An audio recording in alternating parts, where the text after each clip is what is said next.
there's not a day that goes by that I don't think about Tommy Manning and the Tommy Manning Act.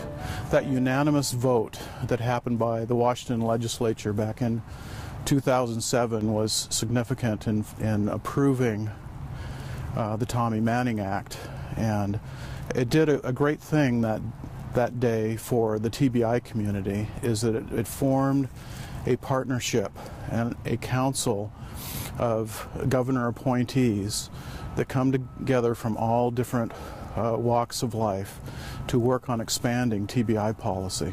The service system for people with brain injury is fragmented, and people don't know where to go for services. People are out there lost without some place to go and some place to really latch onto for services. So the council is there to look at those systems and see what could be improved.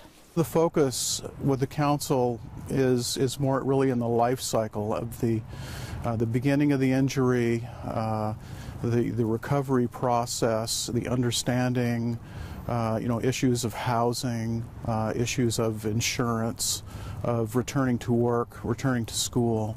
It's really that full life cycle. There's a real big need, and that's what motivates me here.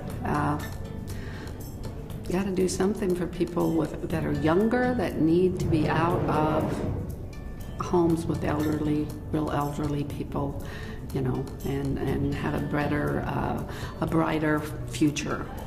The Council has made recommendations to fund projects and activities, including training for law enforcement on TBI, peer mentoring for veterans, a TBI clubhouse pilot project, a housing project for people with TBI, and for core services such as the TBI Information and Referral Line, support groups across the state, which are a lifeline for survivors of TBI, and training and resources for support group facilitators. In addition, the Council has been adamant about funding the annual TBI conference as part of its public awareness activities. That's one thing that the Council just is so proud of. It really brings together the community and all the people involved, neuropsychologists, doctors, TBI survivors, their families, caregivers. It's the moment they find other people, they find peer support, they find like they're not alone. I'm Peter Stone. I'm the representative for the Washington State National Guard. The legislator created the council to be representative of the community. So there are representatives on the council, people with brain injury, family members, Department of Veteran Affairs, National Guard, the medical community, the rehabilitation community, state agencies. And as we talk about the different issues that really affect people with brain injury, you can see the light bulbs going off around the room. Some of the take-homes from the council work come into play when we interact in other initiatives, to include how Washington is working to transform our healthcare system as a result of the Affordable Care Act. There's more emphasis now on looking at the whole person and what their needs are, not just for their broken leg or their injured brain, but what their other needs are in terms of being able to be healthy and productive in the future.